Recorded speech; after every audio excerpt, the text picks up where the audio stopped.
ጠቅላይ ሚኒስትር ዶክተር አብይ አህመድ የካዛንቺስን የኮሪደር ልማት በይፋ መረቁ።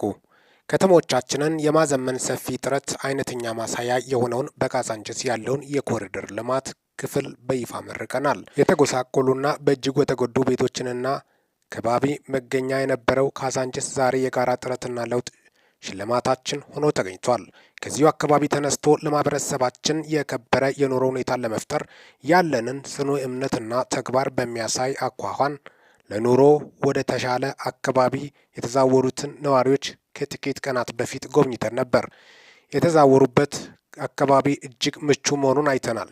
ዛሬ ደግሞ የተነሱበትን ሰፈር ድንቅ የኮሪደር ልማት ስራ መርቀናል። በአስደናቂ አጭር ጊዜ የተጠናቀቀው የካዛንቺስ ለውጥ ለዘመነ ከተማ ልማት ስራችን ለአረንጓዴ ንጹህና ዘመናዊ የከተማ ማዕከላት ያለንን ራዕይ ግዙፍ ነስቶ በማሳየት መሰረት የሚጥል ነው። በዚህ ግዝፈት የሚከወኑ ስራዎች ሰፋ ያለ ጥረት ይሻሉ። ጊዜያዊ ምቾት የሚነሱ ፈተናዎችንም ሊያስከትሉ ይችላሉ። ነገር ግን ለታላቁ የአገር ጥቅም የሚከፈሉ አስፈላጊ መስዋዕቶች ናቸው።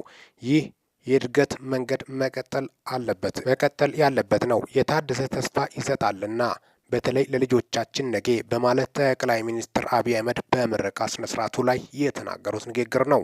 ሚኪ ነኝ አብሬያቸው ቆየሁት። ከሚኪ ታቦር ኢንፎ። ይህንን ቻናል ሰብስክራይብ በማድረግ ወቅታዊና ታማኒ መረጃ ያግኙ። ሰላም ቆዩልኝ።